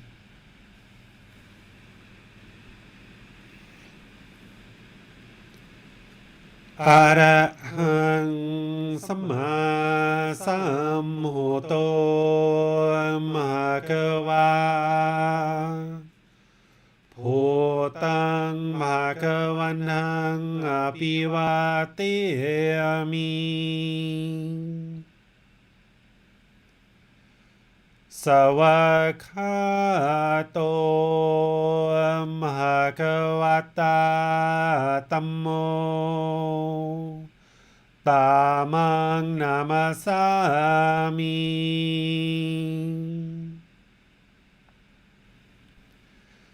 สุปฏิปันโนภะคะวะโตสาวกสังโฆสังฆังนามามิ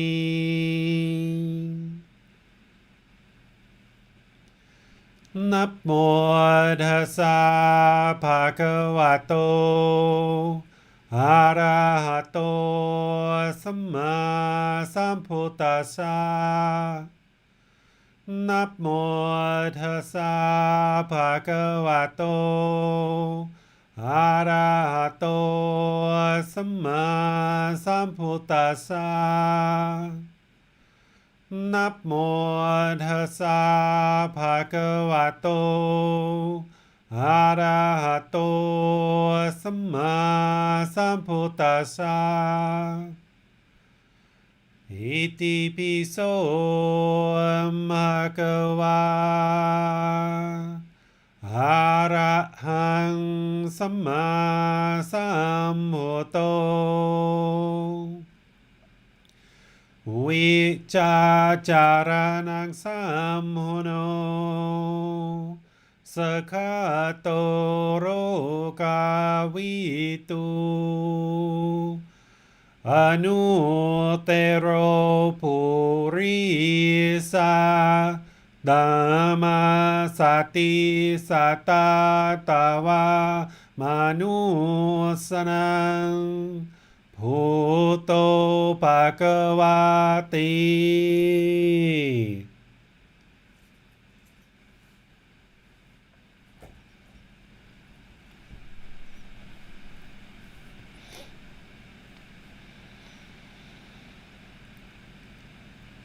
Okay, you should either be sitting, standing, or lying, with the body comfortable but not luxurious.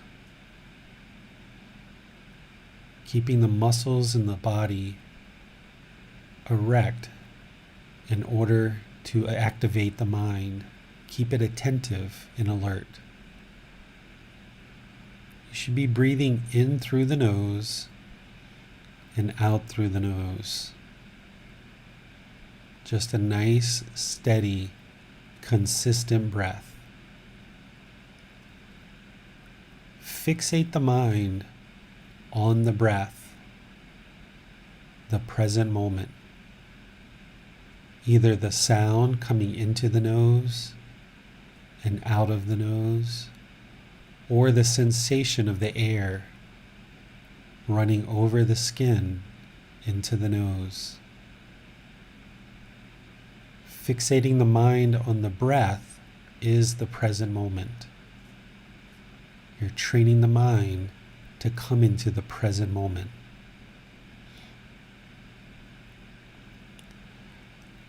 As the mind wanders during meditation, if it happens to go to the past, cut those thoughts off, let them go. Whether they're painful thoughts, pleasant thoughts, or thoughts that are neither painful nor pleasant, let them go. Don't try to evaluate them. Don't try to judge them. Don't try to label them. Just let them go. Cut them off and bring the mind to the breath. Wherever you notice the mind has wandered into the past, let it go and focus on the breath. Likewise, if the mind goes to the future, as the mind wanders and wants to take you on a journey, cut it off, let it go. Wherever you notice the mind is moving into the future, don't try to judge the thoughts, observe the thoughts, label the thoughts, or evaluate them in any way. Just cut them off, let them go, and bring the mind to the breath.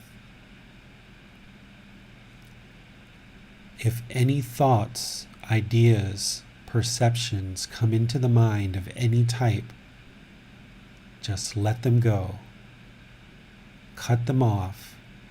Focus the mind on the breath and only the breath. If you've just started training, you're going to notice thoughts, ideas, perceptions coming into the mind. All of this is impermanent. If you train the mind, you can cut it off. You can let it go. You can then control the mind by focusing it on the breath. So I'm going to let you sit with the breath and just work on training it to focus on the breath. Train the mind to focus on the breath. I'm not even going to talk to you during meditation because I'm not interested in having your mind hold on to my voice. This is an independent practice that you need to do on your own. You have nowhere to go. You have nothing to do. No one needs you right now. Just focus on the breath.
อะระหังสัมมาสัมพุทโธภะคะวา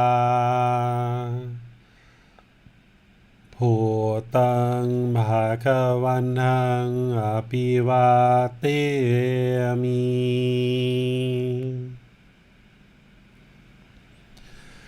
สวากขาโตมหะคะวะตาธัมโม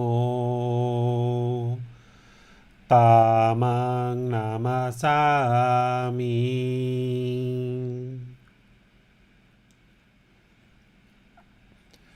สุปฏิปันโนภะคะวะโตสาวกสังโฆสังฆังนามามิ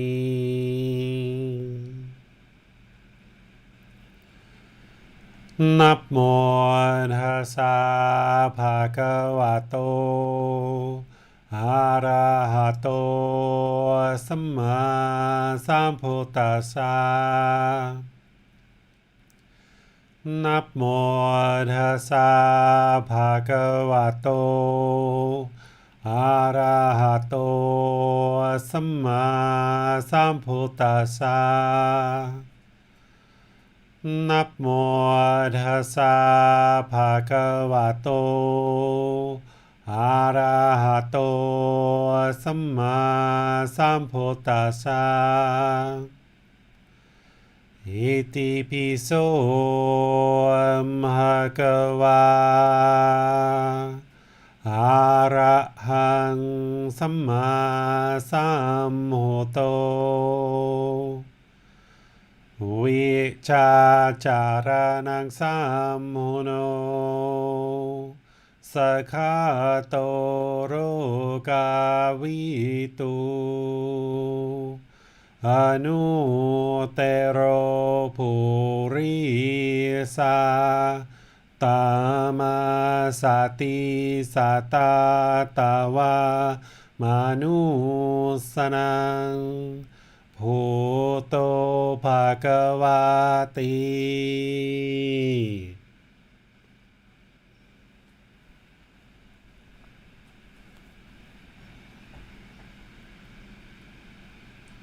Okay, you guys can just slowly start to come out of meditation. I use chanting to go into meditation and out of meditation in order to become aware of the mind and aware of the breath. Kind of ease the mind in and out of meditation. The Buddha called this setting up mindfulness in front of you. So before we meditate, we should set up mindfulness in front of us. For me, I choose to do chanting, but for you, you can choose to do chanting. I teach that as part of this program, or you can do really anything that you like. Just ensure that you're setting up mindfulness, getting the body comfortable, easing the mind into meditation, becoming aware of the mind and aware of the breath. In doing that, you will get much more benefit out of your meditation rather than just try to jump in and jump out of meditation. You kind of have to coax the mind a little bit, because kind of like what Chantel was saying, is the mind is going to want to hold on to that darkness. When it's time to meditate, the mind's going to think of every reason under the sun why you shouldn't be doing it. So you kind of have to coax it into meditating a bit. So find out what works for you to set up mindfulness in front of you. If you use chanting, it can be very helpful, not only to become aware of the mind and aware of the breath and ease the mind into meditation and out of meditation, but it can also really help to develop the memory as well, building concentration and building memory. If you'd like to learn the chanting, you can look in chapter 11 of the book. You'll see that in there I have the chanting for you guys. Any questions on your meditation session? Anything that you would like to ask? We have 3 questions from Shital. So we have a few questions from Shital. First one is, If we let go of each and every thought, how do we then address the issues of our daily longer run and need attention regularly? So this seems to be a follow-up from Chitao's earlier query. Sure. So in meditation, you're just training the mind to let go. You're still going to have thoughts. You're still going to have memories. You're still going to have wisdom outside of meditation. But in this dedicated, purposeful, active training session of meditation, we're just training the mind to let go, let go, let go, let go, let go, let go. So then, as you go through daily life and you need to address some of these problems that you're facing, you won't hold on to your views and opinions so strongly and be aggressive, but you can then more casually, more easily solve these problems with the wisdom that you have. But if the mind holds on, then it's going to be aggressive, and that's going to create problems in your life. So you're not erasing the thoughts or ideas or memories during meditation. You're not erasing it. You're just training the mind to let go and to help you gain control over the mind by, as the mind wanders and kind of takes on a life of its own, you can, boom, bring it back to the breath. So during daily life, if something happens prior to you being enlightened, there's going to be a lot of things that are going to happen that are going to arise anger and frustration. As that happens in daily life, if you train the mind well to let go, then boom, you can bring your mind, control it, to bring it away from that anger or frustration or sadness.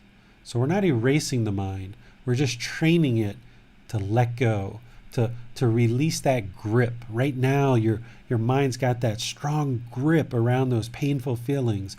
It's got all those expectations and obligations that you have for your parents. You're expecting your parents to be a certain way. You're angry because they haven't treated you the way that you've expected your whole life. And the mind's just holding on so tightly. So you've got to let that go, or else you're never going to be able to resolve the problems with the mind. Next question from Shital. Aren't there chances that the practice of non-attachment, be it to people or even thoughts, may lead to loss of identity? What if I forget the desires to pursue my dreams or goals in life only? What will I then do? The training that you're doing with the mind isn't going to forget anything. You're definitely going to let go of this self-identity where it's not as important for you. There's still going to be a physical body. There's still going to be a mind, but you won't put so much significance on it that if somebody steps on that self-identity, you're not going to be angry and hostile. So you're not forgetting the goals and the objectives. You're still going to have goals, objective, and interest, and you pursue them as such. But if you have expectation, or if your parents have expectations that they've put on you to attain certain goals, then you're going to aggressively pursue them without thought and wisdom that can more readily move towards these goals and objectives. So if you're just pursuing certain aspects of life out of craving or anger or ignorance or unknowing of true reality, essentially you're just pursuing it and pursuing it and pursuing it, then you're going to make very hasty decisions. You're not going to make very good decisions. You're going to make decisions in very cloudy environment where it's based off of craving that you have and craving that other people have. So if you eliminate that craving and pursue life goals as objectives and interests, then you'll be more readily able to pursue them and attain them, because now you're going to be doing it through the Eightfold Path, where you're going to have right view. Essentially, you're going to understand that you're responsible for everything that happens in your life. And those discontent feelings that arise, you know that you're responsible for them, and you can actively work to eliminate them. You're going to have right intention, which is practicing harmlessness, non-ill will. You're going to practice right speech, which is speech that is at the right time, it's true, it's gentle, it's beneficial, it's with a mind of loving kindness without blaming other people. See, this is why you had the problem the other day with your parents, because you went and started blaming them, right? You weren't speaking with the 5 factors of well-spoken speech. Then you're going to practice right action, where you're not causing harm through your bodily action. You'll practice right livelihood, where you're not causing harm through your livelihood and how you sustain your life. You're going to be practicing right effort, where you're going to be working to abandon unwholesome mental states and cultivate wholesome mental states. You're going to be working on building right mindfulness or awareness of mind, so that when those anger and frustration arises, you can abandon it. Or when you have loving kindness or generosity arise in the mind, you can support that and encourage it and help it to grow. And you're going to practice right concentration, which is developing a meditation practice to develop concentration and focus of the mind. When you walk this Eightfold Path and you understand it very deeply and practice it very deeply, you'll start applying it in all the various parts of your life. Life isn't going to instantly become perfect for you, but through your good, wholesome decisions to learn and practice these teachings, and practicing these teachings in all areas of your life, life will slowly start to get better and better, because the mind is going to slowly get better and better. The condition of the mind is going to be more peaceful, calm, serene, and content with joy. You're going to have more wisdom in which to operate and make decisions in life, so you'll be able to make better and better decisions. So instead of walking into the living room and being hostile and aggressive with your parents, and then when you get angry and frustrated and the whole household is upset and you walk away angry and frustrated, you're not going to do that anymore when you start learning and practicing these teachings. You might walk in calmly, politely, respectfully, talk with your parents. If they become aggressive, okay, let them be aggressive, but you don't go there. You stay calm and you focus on practicing the Eightfold Path in all of these various conversations, all these various relationships that you have, and over time, life will get better and better, because you're improving the condition of the mind through this wisdom of the Buddha, and through practicing and seeing the teachings work more and more and more. You will see the truth, and you will start practicing that more and more. Another question from Shital. She says, I believe it's still easier to let go of thoughts, but not that easy to let go of feelings. Sometimes those feelings even control my breathing. Today, I purposefully and bravely have tried to let go of the feelings also, and I have felt light. I believe my notion that clinging to strong thoughts and feelings arising at the time of meditation is necessary for me was wrong. Okay, so you've got more wisdom today. You realize that by holding on to the thoughts and feelings, that it's not helpful. So you've gained that wisdom now. And each day, through practicing these teachings, right, you learn and practice. And as you do that, you're going to gain more and more wisdom. So you've got the book. Soon there's going to be an audio book. There's videos. There's podcasts. There's these online classes. There's private guidance. There's in-person classes someday if any of you guys would like to come to Chiang Mai. There's lots of ways for you to take in this wisdom and then apply it in your life. And as you do, you will see how true the Buddha's teachings are. Don't believe the Buddha. Don't believe me. But learn and practice so you can see the truth for yourself. And the more truth and wisdom that you discover, that's the mind awakening to true reality. Now the mind operates through these new wisdoms that you're going to gain. And Chantel, you've only just started. You're 3 or 4 days into this. But the beauty is that you've learned in your life, over the 28 years that you've existed, you've learned certain things. You've experienced happiness in the past, but now in the last few years, things have gotten very dark for you. But now, just like you walked into the darkness, you're going to walk out of the darkness towards the light. And as you do that and you make all these good, wholesome decisions, building up your life better and better and better, you will then have the wisdom to ensure that your life never goes back to where it is now. So where you've been in the last few months, that's the worst it's going to ever get for you. If you learn and practice these teachings, that's the worst it's ever going to get. Things are just going to gradually get better.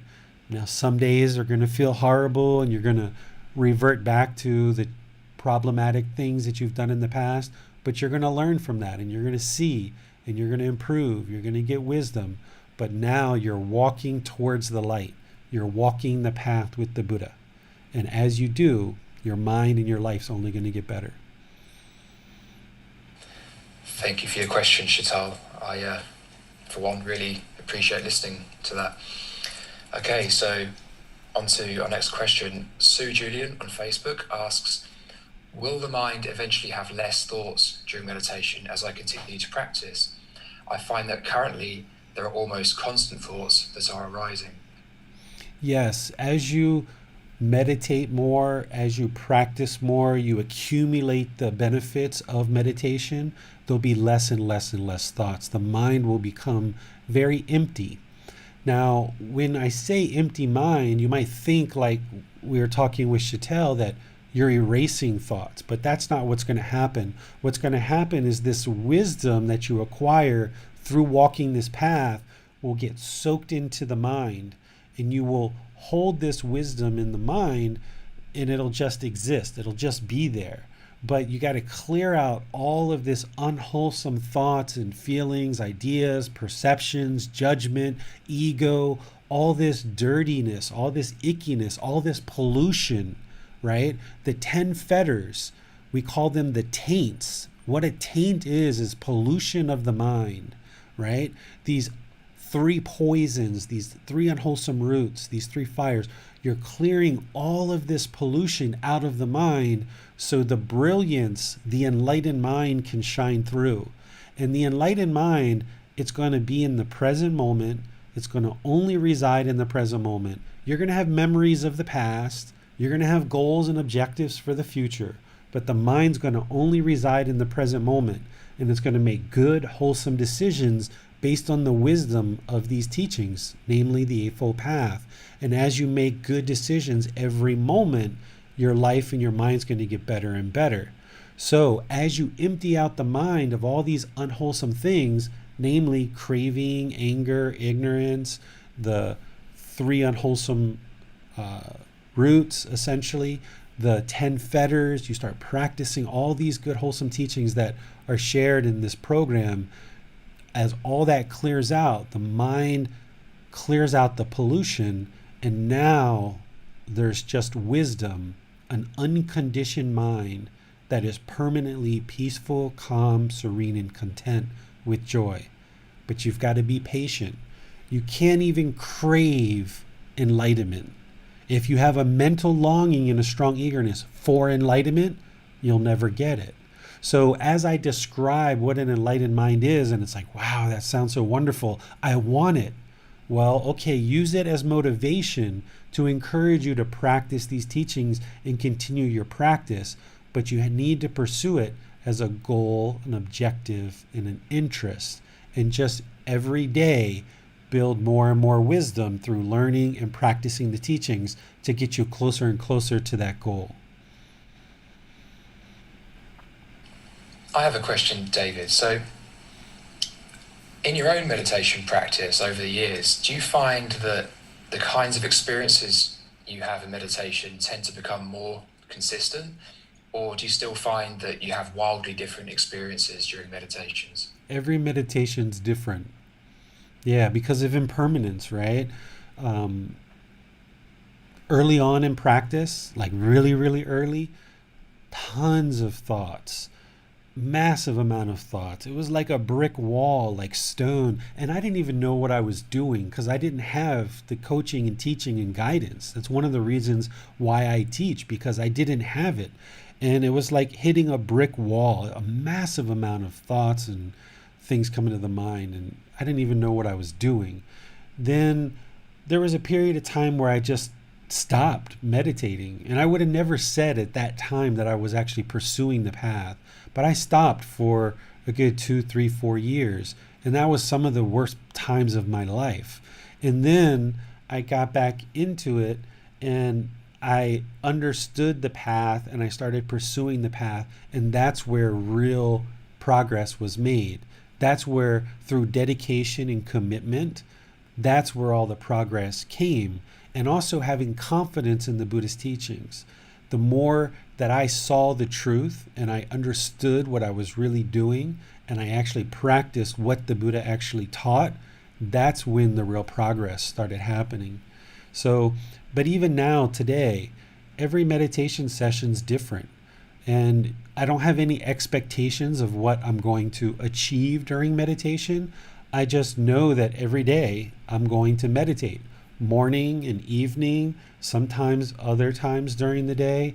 I just know I'm going to meditate and I don't know what the result's going to be.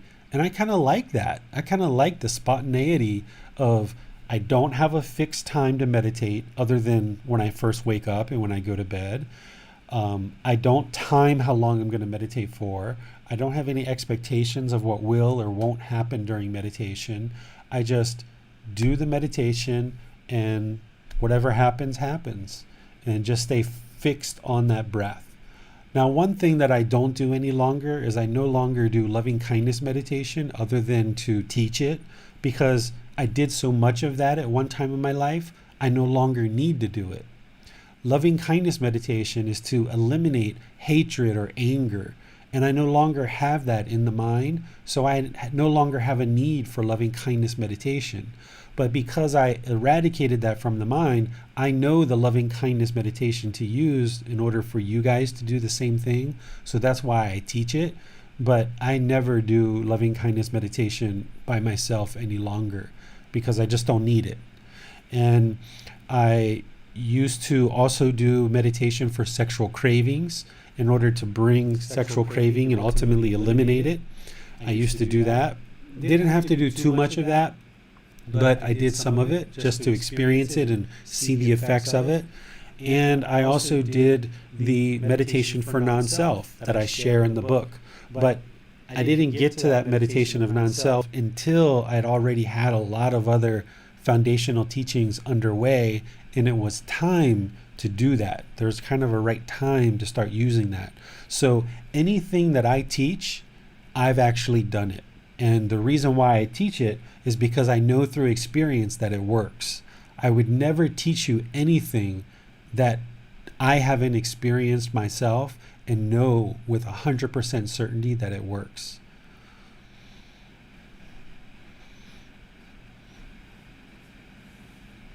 Thank you, David. We have no more questions. Okay, so this is breathing mindfulness meditation. You need to practice it every day. Every day. And if you miss a day or you forget a day or you're feeling a little bit lazy and you don't do it, it's okay. Put it in the past. But just build up your practice so that every day you're doing breathing mindfulness meditation. And I can tell you right now that you're not going to be able to do meditation every single day for the rest of your life. Why? Because that's permanence. And there is no permanence, right? Everything's impermanent. But what you need to do is build up a steady, consistent, dedicated practice where you're meditating throughout your life. And if you kind of aren't meditating at all right now, then build up to once a day. If you're already meditating once a day, move it to twice a day. If you're doing twice a day, see if you can get a third one in there sometimes and build up that practice. And just slowly, gradually build that up. And what's beautiful about doing a 2 or 3 day meditation, what's beautiful about doing 3 times of meditation a day or even two a day, is if you miss one for any particular reason, there's still another 1 or 2 in there. So you never know what's going to happen in a certain day. So if something comes up and you need to go address that, if you're already set up for a once or twice or 3 times a day meditation and you missed 1 or 2 here and there, you still have a daily consistent practice. But if you only ever do 1 meditation a day, and you miss that, then you've missed meditation that day. So try to build up to at least twice a day. At least twice a day, morning and evening. And doing this consistently without timing it, without having any expectations. Just ease the mind into meditation, do your meditation, and when you feel like you're done, you're done. Don't judge your meditation. Don't try to compare it to other sessions. Yesterday I got so much benefit, today nothing happened. Don't try to figure it out. Just stay dedicated to it and just continue to progress more and more and more. If you're noticing your mind is really busy with a lot of thoughts, you might want to consider walking meditation. Walking meditation is really good to kind of empty out the thoughts. If you've got a lot of racing thoughts during meditation, you can do walking meditation first and then do seated. Or you might just do walking and that's it. So that's something that we can explore on another day. And then, of course, if you're having hatred or anger, ill will, which if you're not enlightened, you surely do. So you're going to need loving kindness meditation, which is what we're going to cover next Wednesday at 9 o'clock Thai time, so that you can learn loving kindness meditation and how to apply this in practice. But between now and then, keep working on breathing mindfulness meditation. On Sunday, we're going to go into chapter 23, which is symbolism of the teachings, kind of reminders through imagery. And I'm going to show you guys some of the artwork, some of the symbolism, some of the architecture, and how they've captured the Buddhist teachings in certain imagery and symbolism, so that when you see this imagery, it can remind you of the teachings. Okay? So between now and the next time we're together, just keep meditating, keep learning the teachings through the book, through the podcast, through the videos, through all the various resources that I provide for you. And if you feel like you'd like to schedule a private time, feel free to do that. Whether you're listening on social media, on our podcast, or in our virtual classroom, this option is available to all of you to receive some private guidance with one-on-one coaching through audio or video. You can see the link for this in any of the content that I provide. There's a link to actually go and schedule an appointment. So until we see each other next time, have a wonderful rest of your day and continue to walk the path with the Buddha. Sawadee khap.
Thank you again for watching. Enjoy your meditation. Look forward to seeing you online and answering any questions that you might have. Thank you so much.